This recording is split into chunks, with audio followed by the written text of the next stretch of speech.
Mental illnesses are medical illnesses that affect the brain and the mind, leading to changes in three of the things: thoughts, emotions, and behaviors.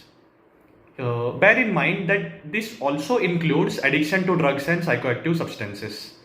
As a result of these changes to the three processes, an individual faces a lot of distress and difficulty in his daily functioning with respect to personal hygiene, social relationships, work, family activities.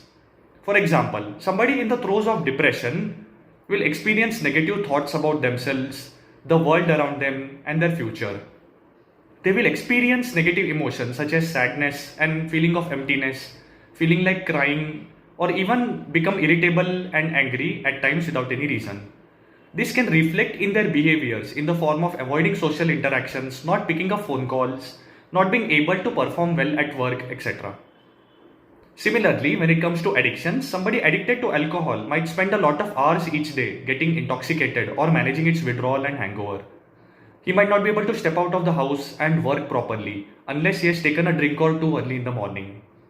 He might get into problems at workplace or while traveling because of being intoxicated, issues with respect to relationships secondary to behavior problems when being intoxicated. Keep in mind that mental illnesses, when severe and or long standing, can also cause physical effects such as change in bowel habits, weight loss or weight gain, palpitations, tremors, poor control of medical illnesses such as diabetes, hypertension, etc. Coming to the causes of mental illnesses, while there is no single specific cause for any of the illnesses, a lot of factors contribute.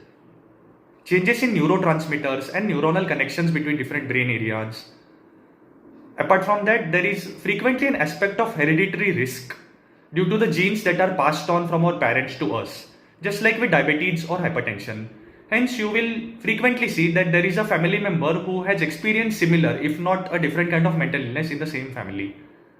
Past injury to the brain during childbirth or pregnancy can also be a contributing factor. Stressful life events of any type, be it in the childhood or in adult life, can precipitate a mental illness. Drugs of abuse or recreational drugs such as alcohol, amphetamines, cocaine, cannabis can also, apart from causing addictions, precipitate mental illnesses by themselves in those at risk.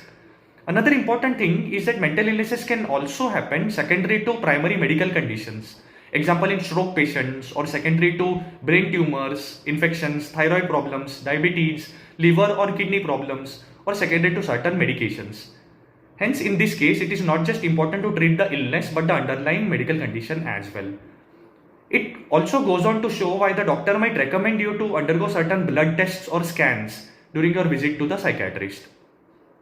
Finally, coming to the treatment. Treatment is decided on an individual basis depending on the severity of the symptoms, past history of the illness, the amount of distress that is causing to the person at the moment. It can include psychotherapy or the talk therapy, counseling, medications, or a combination of any of these, or even other treatment methods such as brain stimulation.